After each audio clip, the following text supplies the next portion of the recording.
Hey ladies and gentlemen, welcome back to the channel. As always, it is Nick here, back with your daily crypto news and analysis. And today we are going to be talking about Ripple and XRP, as well as the vast majority of crypto and finance. And with that being said, let's just dive on in, and let's first start off with the fact that DCENT Wallets is holding a major event right now until November 16th.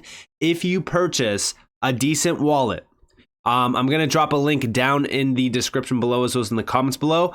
If you guys go and get a DCENT wallet right now, you can actually fill out a form on their website. It's at the top, where they are giving away 200 Algorand right now. And as you guys are all aware, if Algorand does make it back to $1 plus, the all-time high was nearly $3. That means that your 200 Algorand could very well be worth $200 to $400, which would cover the DCENT wallet fully and essentially give you a free cold storage wallet. So if you guys do want to take advantage of this massive offer from DCENT Wallet, you guys are more than welcome to, with the links down in the description below, as well as in the comments below. It's going to be at the top, just to make sure that you guys don't miss it. So if you guys do want to go get this, it's a limited time only. I highly suggest everybody go out and get a DCENT wallet right now, especially as we prepare for the next major run up in the market. So with that being said, let's just dive on in, and let's actually start off with this. So from a lawyer, Jake Chervinsky, over on Twitter, he's actually quoting a post by the US GAO legal account. And we actually see here, this is huge. The GAO reviewed SAB 121, an illogical anti-crypto accounting bulletin issued by the SEC last March, and found that it's a rule under the CRA and APA.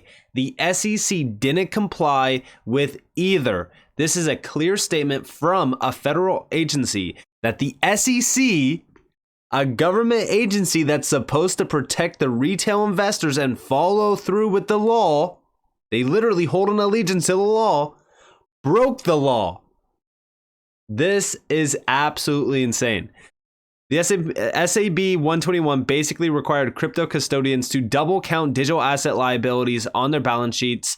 It has done extraordinary damage to the crypto industry and cost untold millions in legal and consulting fees over the last 18 months.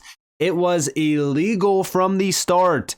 The SEC should immediately withdraw SAB 121. If it does not, the GAO's analysis makes a slam dunk out of a lawsuit against the SEC, alleging a violation of the APA's notice and comment requirement. Blockchain Association will be watching closely to see what the SEC decides to do next. And listen, we need some major government entity to hold the SEC accountable. I've been saying this time and time again on this channel. You guys probably think that I sound like a broken record at this current moment in time, but it's simply because, like, I am so damn tired of seeing, these companies in this space get hurt by what the SEC has done. And again, every major government entity is just turning a blind eye to what the SEC has been doing. But also over here, shout out to Tony Edward, Thinking Crypto 1. So Gary Gensler and the SEC staff met with SBF and FTX officials multiple times while all the fraud was happening. Gary and the SEC currently have not turned over documents requested by Congress. They are delaying for a reason, maybe to hide evidence of culpability when subpoena. Again, this is one that I think is going to come back to the SEC. I think that this is going to be a big, big deal. This might actually be the example that they utilize to fire Gary Gensler. But honestly, like, at this current moment in time, everyone is looking to Congress to make a decision regarding Gary Gensler and the SEC. The problem with a lot of these, like, congressional members is they are also extremely corrupt. Like, corruption bleeds into every aspect of government. And we know this. We know this from history. And it's ridiculous that we have to go through, pain because of what the SEC has done. And it's crazy that people actually lose money because of what the SEC has done as well. Yet this is an agency that's supposed to be here to protect us, yet all they have done for us is harm us. It's ridiculous. But again, I question if accountability is even going to happen. Also, huge shout out to 801_XRP for this video. This is actually a major bombshell. So we do see here that Representative French Hill examining the SEC's agenda, unintended consequences for U.S. capital markets and investors. The SEC Gov has lost credibility under Chair Gary Gensler. He's lost respect here on Capitol Hill on both sides of the aisle. I'd like to enter on the record today's Wall Street Journal editorial. Gary Gensler loses again. Gary, you there? Time to give up the chair. But again, the problem is that we are not seeing these individuals taking accountability for the past chairman as well. Like Jay Clayton, Bill Hinman. These are people that are also extremely corrupt and lost credibility. The SEC lost credibility once those two stepped into the doors. So it's not just Gary Gensler. Like, it's not a Gary Gensler problem. It's an SEC problem as well. But listen closely to this bombshell statement regarding Gary Gensler and the SEC. Gentleman from Arkansas, Mr. Hill, who is also the chair of the Subcommittee on Digital Assets, for 5 minutes. Thank Chair Wagner. Thank you and Chairman McHenry for your dedication to liquid capital markets that are orderly and investor protection and capital formation, and for bringing this panel to us to talk about the impact of the SEC's regulatory agenda on those goals.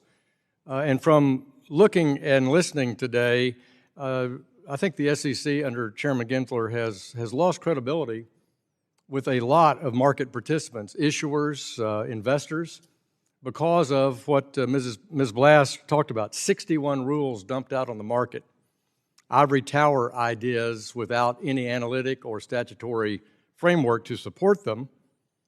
He's lost respect here on Capitol Hill on both sides of the aisle due to his flagrant just ignoring the statutory obligation of cost-benefit analysis that actually stands up to a cost-benefit analysis, and his flagrant shortening of comment periods, which time and time again, the members of this committee on both sides of the aisle have had to write and extend.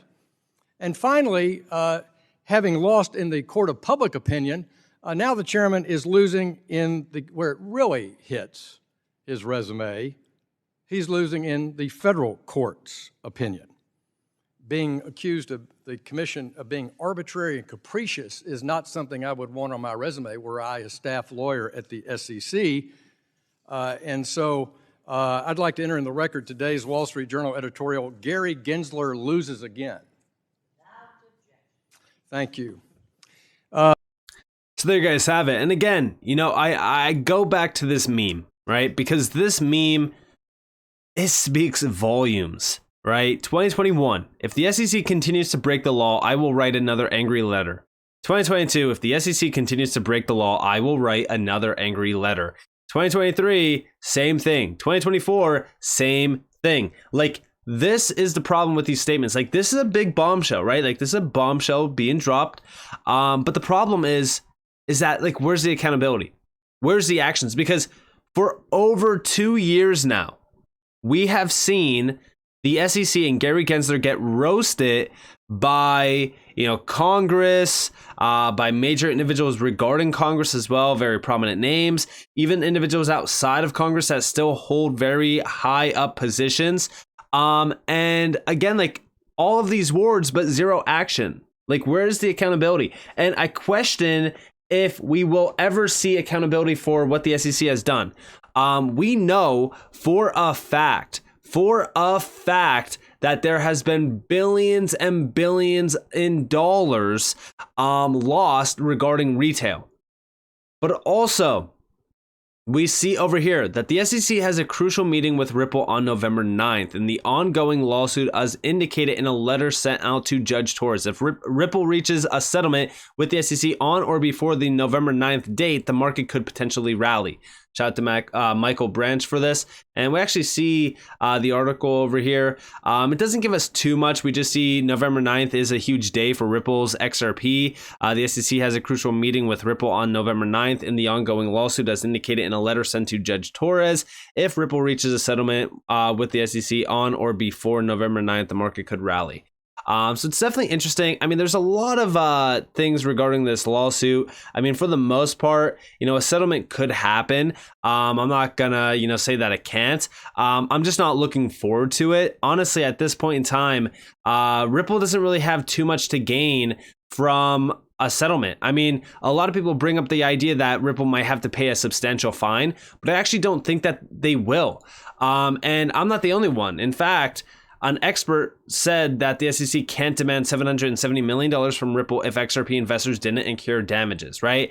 And remember, like, the SEC won at $770 million. Originally, it was like 1.3-ish billion, but it has dropped down to about $770 million. But the problem is that the SEC actually can't get any money from Ripple unless they could prove that XRP investors actually incurred damages. But the problem is that the only actual damages that we have incurred is from the SEC themselves.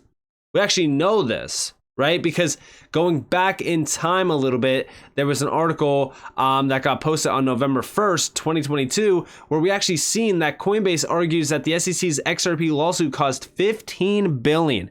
Let me rephrase that real quick. $15 billion in losses for retail traders. Let me ask you all this. How much money was lost in FTX? It was right around the same amount of money, right? So imagine that. The SEC causing over $15 billion in losses for retail investors. FTX pretty much around the same amount. Yet guess what? The SEC is still operating as a government entity. They're still, trying to bully this industry, and they continue on their war path against, in my opinion, retail customers, because it's not really hurting a lot of these companies. Most of these companies have just paid out significant fines and continue on with their day. While, again, it causes a tsunami in the market, which is usually a sell-off, and retail investors lose money. And it's just insane that this is still ongoing. And there's a few quotes within this that are actually pretty great, but, for the most part, like, all it is words. Like, we need to see something happen here. We need to see some sort of accountability. And I strongly believe that we need to have an investigation into the entire SEC. Like, listen, if it was me, like, if I had any direct connections, or if I was, a prominent name, I would be 100% calling for an investigation into the SEC and Gary Gensler, especially with the meetings that were held with SBF and FTX. Like, that's insane to me. But also outside of this, we did see a significant statement from Stuart Alderati. Another loss this week for the SEC.